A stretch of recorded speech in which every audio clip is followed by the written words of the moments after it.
बिस्मिल्लाहिर्रहमानिर्रहीम। अस्सलाम वालेकुम नाज़रीन, आप यूट्यूब चैनल देख रहे हैं। मैं इमरान खान हूँ। नाज़रीन, अब तक की जो खित्ते की सबसे बड़ी खबर है, बहुत इंपॉर्टेंट खबर है, वो ये है कि सऊदी अरब, पाकिस्तान और तुर्की के बीच में एक दिफाई मुआहदा हुआ है। तुर्की की जानिब से तैयब उर्दगान आए, पाकिस्तान की जानिब से शहबाज शरीफ गए और सऊदी अरब के मोहम्मद बिन सलमान जो वली अहद है और तमाम इख्तियारात उनके पास हैं, वो वहाँ से मौजूद थे। तस्वीर भी जारी की गई हैं, बाकायदा मुआहदे पर दस्तखत होने की वीडियो भी जारी की गई है। ये एक बड़ा तारीखी मौका है और जो स्लोगन है इसका वो ये है कि एक पर हमला सब पर हमला। ये पाकिस्तान के अंदर ये चीज़ बताई जा रही। अब इसके खतोकाल क्या है, इसके बारे में भी आइडिया नहीं है। इस मुआहदे के अंदर क्या लिखा है, मे बी कभी सऊदी अरब की जानिब से या तुर्की की जानिब से तफसीलात सामने आए। पाकिस्तान में तो दिफाई मुआहदे के नुक्ता नज़र से अभी तक कुछ भी नहीं बताया गया हमें कि ये मुआहदा किस नौइयत का है, इसकी बुनियाद क्या है। क्या अगर पाकिस्तान के ऊपर इंडिया हमला करेगा या कोई और कंट्री हमला करेगी तो सऊदी अरब और तुर्की पाकिस्तान के साथ मिलकर लड़ेंगे, या अगर सऊदी अरब की किसी मुसलमान मुल्क से लड़ाई होती है तो तुर्की और पाकिस्तान क्या करेंगे, और अगर किसी गैर मुस्लिम मुल्क से लड़ाई होती है तो क्या करेंगे। यानी इसमें बहुत सारी और चीज़ें हैं। यानी ईरान के साथ अगर सऊदी अरब की लड़ाई होती है तो क्या पाकिस्तान और तुर्की जो है वो ईरान के ऊपर हमला करेंगे या ईरान को मना करेंगे या उसको बाज रखने की सफारती कोशिशें करेंगे। अगर यमन के साथ जो लड़ाई इस वक्त चल रही है हौसियों के साथ सऊदी अरब की, उसमें पाकिस्तान का और तुर्की का क्या किरदार होगा। क्या अमली तौर पर पाकिस्तानी फ़ौजी या तुर्की फ़ौज जो है वो उस हमले के अंदर जवाबी कार्रवाई करेंगे और जाके यमन के खिलाफ कार्रवाई करेंगे, या फिर ये इसराइल के खिलाफ है या कोई ऐसी फोर्सेस के खिलाफ है जो सऊदी अरब के लिए प्रॉब्लम क्रिएट करें। देखें, ये तो ईरान ने साबित किया है कि वो खित्ते का एक बहुत ताकतवर मुल्क है और उसने जो दुनिया में सुपर पावर कहा जाता है अमेरिका, उसका उसने मुकाबला किया। तो मेरा नहीं ख्याल कि किसी भी मुल्क को उसके साथ बराह रास्त जंग में जाना चाहिए, ख़ास तौर पे उन ममालिक को जिनकी सरहदें ईरान के साथ लगती हैं, जैसे कि तुर्की है, जैसा कि पाकिस्तान है। तो इस बात को तो अवॉइड करेंगे। अब ये एक दिफाई नुक्ता नज़र से और सफारती नुक्ता नज़र से एक बड़ी कामयाबी है, इस रीजन की बहुत बड़ी डेवलपमेंट है। लेकिन इसके ऊपर तफसीली बात हम तब कर पाएंगे जिस वक्त ये सारी चीज़ें जो है मंजरे आम पे आएंगी, हमें पता चलेगा कि इस मुआहदे के अंदर एक्चुअली लिखा हुआ क्या है। अब नाजरीन, खाना काबा के अंदर दाखिल होने की वीडियो भी जारी की गई शहबाज शरीफ की और आसिम मुनीर की। तो ये क्योंकि पॉलिटिकल लोग ज़्यादातर फ़ायदा उठाते हैं और जब भी कभी इन्हें मौका मिलता है खाना काबा के करीब जाने का, मस्जिद नबवी के करीब जाने का, रोज़ा रसूल के करीब जाने का, ये नवाज शरीफ जाते हैं तो वहाँ पे उन्हें जगह एक कॉर्नर में मिल जाती है, वो छोटा सा कॉरिडोर है, वहाँ पे बैठ जाते हैं जाके। तो वहाँ से तस्वीर जारी करवाते हैं। आम लोगों को वहाँ जाने में दिक्कत रहती है, लेकिन सऊदी अरब की गवर्नमेंट जो है वो इन मुकद्दस मकामात को उन शख्सियात के लिए जिनके साथ सफारती ताल्लुकात उन्होंने इस्तेमाल करने होते हैं, वो उनको उनके लिए खोलती है। ये एक खालिसतन सियासी मामला है, लेकिन आपको पता है मज़हब को भी सियासत के लिए इस्तेमाल किया जाता है और ये सारी पॉलिटिकल पार्टीज करती हैं, सब लोग करते हैं। खासतौर पे जो मजहबी सियासी जमातें वो बहुत ज़्यादा करते हैं। पाकिस्तान जैसे ममालिक के अंदर ये इसकी बड़ी सिग्निफिकेंस है। पाकिस्तान जैसे ममालिक में इसकी बड़ी इंपॉर्टेंस होती है कि लोगों को तस्वीरें दिखाई जाएँ कि सर पे टोपी पहनी हुई है, ऐसे दुआ कर रहे हैं हाथ उठा के, या खाना काबा के अंदर दाखिल हो रहे हैं, खाना काबा के अंदर से निकल रहे हैं। ये तो परवेज़ मुशर्रफ को भी मौका मिला था। परवेज़ मुशर्रफ का करैक्टर जो था वो सारी दुनिया जानती है। वो किस किस्म की पार्टीज़ करते थे, किस किस्म का उनका माहौल था, किन हालात में वो इस दुनिया से गए, कैसे उन्होंने पाकिस्तानियों का कत्लेआम किया। फिर ज़ियाउल हक जो है जिसने कितना जुल्म किया पाकिस्तानियों के ऊपर, ज़ियाउल हक को भी बल्कि वो तो उसकी इमामत की कहानियाँ आई थी कि वो जाके खाना काबा में इमामत भी की और कैसे इमामत की उसके ऊपर किताबें लिख छोड़ी लोगों ने।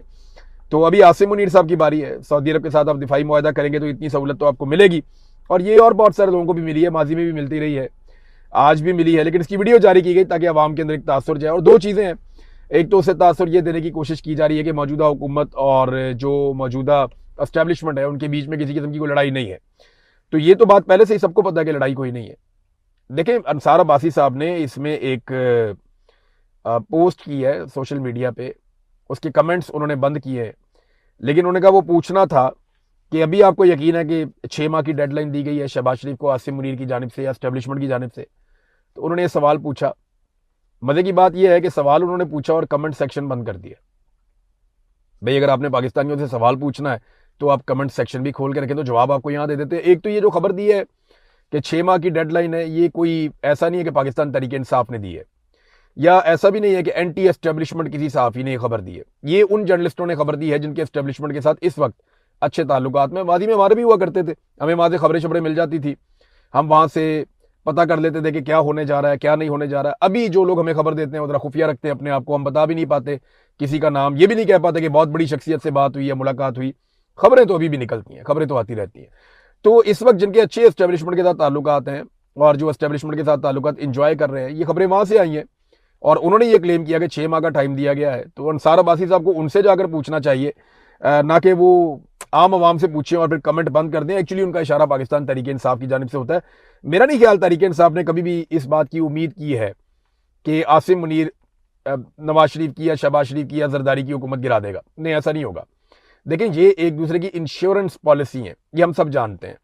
हाँ, ये ज़रूर है कि हाफिज आसिम मुनीर साहब ने ये जाली हुकूमत कायम करके दी है और कठपुतली हुकूमत बनाई है, और वो कठपुतलियों को अपने मुताबिक नचाते हैं, इसको कंट्रोल भी करते हैं, पुतली तमाशे को। लेकिन जब उन्हें लगता है कि कोई कठपुतली सही तरह काम नहीं कर रहे तो वो उसकी डोरी खींच भी देते हैं। बाज़ औक़ात थोड़ा सा डोरी को खींचते हैं, डोरी को सेट करते हैं, थोड़ा सा कठपुतली को उठा के उसकी तरह मुरम्मत करके ठीक करके दोबारा खड़ा कर देते हैं स्टेज के ऊपर। तो वो ये जानते हैं कि ओवरऑल उनकी अपनी बचत भी इसमें है कि तमाशा चलता रहे, क्योंकि जब तक ये कठपुतलियां काम करती रहेंगी तो एक जाली तमाशा चलता रहेगा। अगर असली सरकार आ गई तो फिर सबको जवाब देना पड़ेगा। तो ये बात बड़ी सादी और सीधी है कि ये एक दूसरे की इंश्योरेंस पॉलिसी है। इन्होंने एक दूसरे को गिरने नहीं देना। अवाम ने अगर गिराना है तो अवाम ने मिलकर इन सारों को एक साथ गिराना है, और ये एक साथ ही गिरेंगे। जब भी गिरेंगे वो आप और मैं देखेंगे गिरता हुआ। पाकिस्तान के अंदर सिक्योरिटी के बड़े बदतरीन हालात हैं। देखें, हम दिफाई मुआहदों में तो जा रहे हैं, बड़ी अच्छी बात है, लेकिन पाकिस्तान के अंदर जो सिक्योरिटी की सूरत हाल है, क्या वो ठीक है? बड़ा सवाल ये है। इस सवाल का जवाब ये है कि खैबर पख्तूनख्वा जल रहा है, रोजाना की बुनियाद पर धमाके हो रहे हैं, खुद कुछ धमाके हो रहे हैं। रोजाना की बुनियाद के ऊपर हमारे सिक्योरिटी फोर्सेज के लोग अगवा होते हैं, या तो वो वादा करके वापस आते हैं कि वो आइंदा कभी सिक्योरिटी फोर्सेज के लिए काम नहीं करेंगे, या फिर उन्हें जान से मार के उनकी लाशें फेंक दी जाती हैं। तो वहां पे कंट्रोल नहीं है पाकिस्तान की सरकार का। बलूचिस्तान की हालत आप देखें कि अभी बाकायदा जो सरकार है उसने ये अनाउंसमेंट कर दी है कि कल्लात और खुजदार में जो लोग काम करते हैं वो शाम को अपनी दुकानें बंद करें रात होने से पहले, और फिर जब अंधेरा हो जाए तो लोग अपने घरों से ना निकलें। ये हदायत हुकाम की जानिब से जारी की गई हैं बलूचिस्तान में। अब इतनी बुरी सूरत हाल जिस कंट्री में होगी, यानी हमें अपने दिफा के लाले पड़े हुए हैं, हमारे अपने अमन अमान के बहुत बुरे हालात हैं। हम दुनिया के साथ दिफाई मुआहदे जरूर करें, बहुत इंपॉर्टेंट है। हो सकता है इससे पाकिस्तान को सफारती कामयाबियां मिले, हो सकता है इससे पाकिस्तान को कुछ 4 पैसे मिल जाए, उधार में तेल मिल जाए, बहुत सारी सहूलियात हो सकती हैं पाकिस्तान को मिले। लेकिन बड़ी बात यह है कि पाकिस्तान के अंदर अमन अमान कायम करना पाकिस्तान की सिक्योरिटी फोर्सेज की प्राइम रिस्पॉन्सिबिलिटी है। जिन पाकिस्तानियों ने पेट पे पत्थर बांध के पाकिस्तान के अंदर इतनी बड़ी फौज तैयार की, एटम बम तक बना कर दिया, इस फौज को इतना बजट दिया कि इन्होंने दुनिया के बेहतरीन तैयारे, बेहतरीन लड़ाका तैयारे, बेहतरीन एक सिस्टम कायम किया, बहुत सारे हथियार बनाए, खुद भी बनाए, दुनिया से भी खरीदे। तो वो उस अवाम का तहफ़्फ़ुज़ पहली जिम्मेदारी है पाकिस्तान की सिक्योरिटी फोर्सेज की, जिसके अंदर ये मुकम्मल तौर पर अभी कामयाब नहीं हुए। अब नाज़रीन आ जाए, जो 2 माह के बाद एक ऐलान किया गया लॉन्ग मार्च का, कि 2 माह के बाद एक मार्च होगा, इस्लामाबाद की जानिब बढ़ेंगे। सुहेल अफरीदी साहब ने इसका ऐलान किया, और कुछ लोग डिफेंड कर रहे हैं जी बड़ा अच्छा किया, ज़्यादा लोग तनकीद कर रहे हैं कि जी अच्छा नहीं किया। सुहेल अफरीदी साहब को ये चाहिए था कि वो जल्दी का ऐलान करते, 14 अगस्त तक की डेडलाइन देते, 15 अगस्त को पूरा खैबर पख्तूनख्वा बंद कर देते, फिर देखी जाती जो होता। क्योंकि इस वक्त हुकूमत के ऊपर बहुत प्रेशर है, हुकूमत इस वक्त बहुत सारे मामलों में फंसी हुई है। हो सकता है कल इससे ज़्यादा फंसी हुई हो, मैं कुछ नहीं कह सकता, क्योंकि हुकूमत की अपनी कारकर्दगी और किस्मत भी है। ये जब से आए फंसे हुए हैं, पाकिस्तान को भी इन्होंने फंसाया हुआ है। लेकिन मामला ये है कि अगर फ़र्ज़ करें कि ये 2 माह का टाइम दे दिया गया, जिस पे तनकीद बहुत हो रही है, उस वक्त तक